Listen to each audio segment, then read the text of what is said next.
Assalamualaikum warahmatullahi wabarakatuh. Halo Sobat Sehat, dimanapun berada, kembali lagi nih bersama saya, Salsabila Mutia Devira, dalam bincang-bincang santai nih bersama dua besti-besti saya. Aduh, besti, nggak kuat nih. Nah, jadi ini adalah rekan-rekan saya yang akan menemani bincang-bincang santai kita hari ini, yaitu ada Fris dan ada Anissa. Ayo, say hi dulu mungkin ke penonton setia kita kali ya. Nah, jadi berbicara mengenai Hari Pendengaran Sedunia atau World Hearing Day 2022. Nah, jadi nih, kalau berbicara pendengaran, pasti kan ada introspeksi nih. Sekarang kan hari pendengaran ya, apakah pendengaran gue ini masih baik nggak sih? Jadi Nisa dulu nih, pendengarannya masih oke nih, masih baik nih, masih bisa dengar suara ayam gitu. Iya. Alhamdulillah masih oke. Alhamdulillah masih baik ya. Nah, buktinya itu apa? Buktinya kita masih bisa bincang-bincang di sini di Waduh, kesempatan kali ini kan. waduh. Jadi masih berfungsi dengan baik ya. Masih dong. Waduh. Nah, untuk Free sendiri nih, kalau di rumah kan saat ini masa-masanya daring gitu kan. Masa-masanya virtual. Aduh, virtual ya Allah, virtual. Nah, jadi kan untuk lebih PW-nya Fris itu makai apa gitu. Misalnya mau nonton drakor gitu, mau dengerin musik itu biasanya makai apa? Oke, headset. Waduh, headset ya.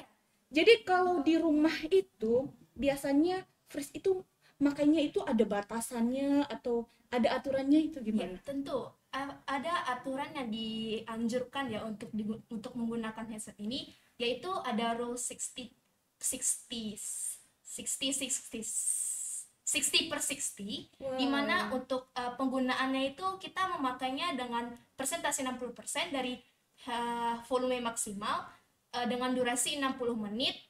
Lalu kita setelah itu take break lah selama 30 menit. Jadi untuk penggunaannya itu dibatasi selama 1 jam, lalu take break, dan seterusnya lah. Jadi penggunaan headset ini ada aturannya juga ya. Tentu saja pasti ada. Kayak ada belajarnya dulu, terus ada breaknya juga ya. Ya. Nah, untuk Nisa sendiri nih, biasanya kan juga pernah nih pakai headset ya. Nah, biasanya volumenya itu kalau misalnya kita akumulasikan ya dari 0 nih sampai 100, biasanya pakai volume di batas berapa gitu? Kalau Nisa pribadi biasanya pakai volume itu ya volume terkecil dari pemakaiannya tersebut, kayak misalnya selagi telinga Nisa masih bisa dengar gitu. Nah, saya udah stop sampai di situ aja gitu. Takutnya kan nanti ada gangguan lain gitu di Waduh, telinga itu kan. sesuai ambang batas ya. Oh, tentunya. Waduh, jadi ini sedikit kepo ya, kepo. Maksudnya dari ambang batas ini apa, Fris? Ambang batas itu kayak frekuensi terendah yang bisa didengar oleh seseorang ya. Jadi kayak masih terdengar lah gitu, walaupun sedikit-sedikit gitu. Nah, jadi kan katanya kan ada volume terendah ya. Jika ada yang nggak tahu nih maksudnya ya, mungkin dia mengabaikan entah ini bisa mengganggu kesehatannya. Kalau dia pakai volume yang tinggi atau mendengarkan suara yang tinggi itu apa sih dampaknya menurut Fris itu? Tentunya pastinya nanti ada gangguan pendengaran ya akibat suara berlebih ya. Iya. Tentu saja. Mungkin ada juga karena terlalu memakai headsetnya terlalu berlebihan, bisa agak kayak karena di apa sih namanya itu, disumbat. Iya. Jadi nanti ada kotoran menumpuk di Iya, telinga. karena penggunaan Iya. headset tadi ya. Sangat benar. Iya. Nah, Nisa nih, kalau kan kata Fris tadi ada penyumbatan karena pemakaian headset ya. Nah, jadi itu kan kenapa? Itu biasanya kan karena pemakaian terlalu lama. Iya. Biasanya kan telinga kita tuh ngeluarin cairan gitu kan. Jadi Iya. kayak misalnya kalau kita memakainya terlalu lama, otomatis cairan itu bakal menumpuk di telinga kita. Jadi kotoran tuh nggak bakal keluar gitu. Makanya sering orang yang makainya terlalu lama ya terjadi penyumbatan di telinganya. Nah, Nisa pernah nggak mengalami itu gitu? Oh, kalau itu belum pernah karena pemakaiannya pun sesuai sama aturan gitu. Jadi alhamdulillah sampai sekarang masih belum ya. Waduh, waduh, waduh, ini contoh yang sangat baik ya, generasi milenial yang sangat memperhatikan kesehatan pendengarannya. Waduh, luar biasa.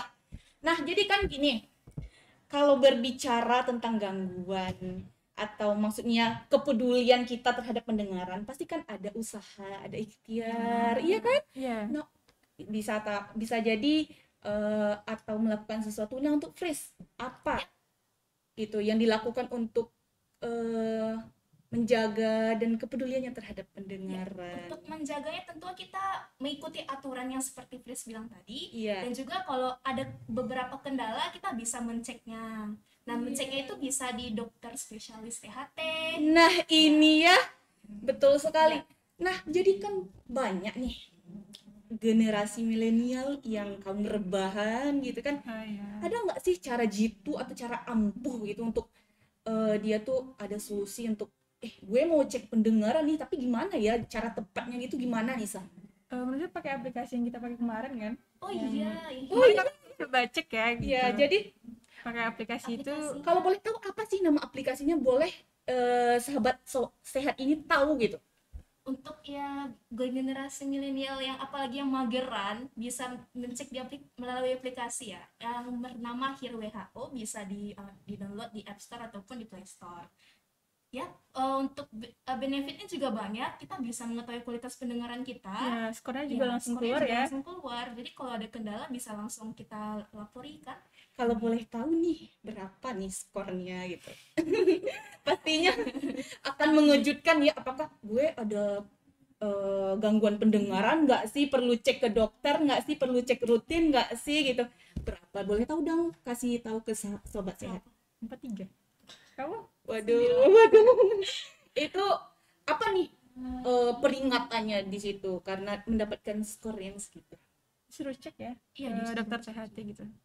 Nah, jadi karena adanya itu, apa yang dirasakan Fris dan Nisa nih, terutama Fris dulu, apa yang dirasakan setelah menggunakan aplikasi Hear WHO itu apa gitu? Terbantunya kenapa gitu? Terbantunya kita bisa tahu kualitas, ya itu yang pentingnya. Karena kita tahu kualitas itu kita jadi aware gitu kan. Jadi aku harus menjaga gini soalnya udah mulai ini gitu. Jadi antisipasinya Iya, lebih baik gitu. Iya, jadi sangat terbantu ya. Iya. Nah, jadi kan kita sebagai generasi milenial sehat pastinya akan membuktikan bahwa kalau kita ini bisa garda terdepan ya untuk mendorong masyarakat atau sobat sehat yang ada di luar sana gitu. Nah, jadi gimana tips hidup sehat menjaga sistem pendengaran kita? Menurut Nisa dulu. Boleh disampaikan ke sobat sehat yang ada di luar sana. Kayak untuk sobat sehat di rumah, sebaiknya untuk penggunaan headsetnya dikurangi lagi, dan kalau bisa dicari lagi alternatif lain selain pemakaian headset tersebut gitu, supaya tidak terjadi gangguan pada sistem pendengarannya. Dan juga jangan lupa periksa di dokter THT, itu salah satunya. Kalau buat yang di Padang itu bisa ke M Jamil ya gitu.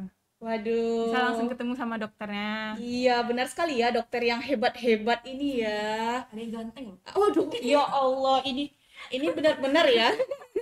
sambil edukasi, Iya. cuci mata juga ya. Waduh, keren. Sih. Nggak apa-apa lah, sekali-sekali ya. Kalau menurut Fris nih, apa tips atau motivasi untuk sobat sehat yang ada di luar sana? Untuk Fris ya, untuk menjaga kesehatan itu kan sangat penting. Ya, jadi kita harus meminimalisasikan untuk penggunaan headsetnya ya. Nah, Jadi untuk sesuai apa aja kayak keperluannya atau kepentingannya. Nah, jadi pentingnya sikap peduli kita dan bijak kita terhadap kesehatan pendengaran. Nah, terima kasih nih ya bestie-bestie aku nih yang telah menemani bincang-bincang santai dalam rangka World Hearing Day 2022. Nah, aku ada sedikit pantun nih buat penonton setia. Pagi-pagi kedatangan tamu, suguhannya goreng pisang batu. Aduh, jadi lapar nih dengarnya. Jagalah kesehatan pendengaranmu, dokter THT siap membantu. Salam sehat. Wassalamualaikum warahmatullahi wabarakatuh.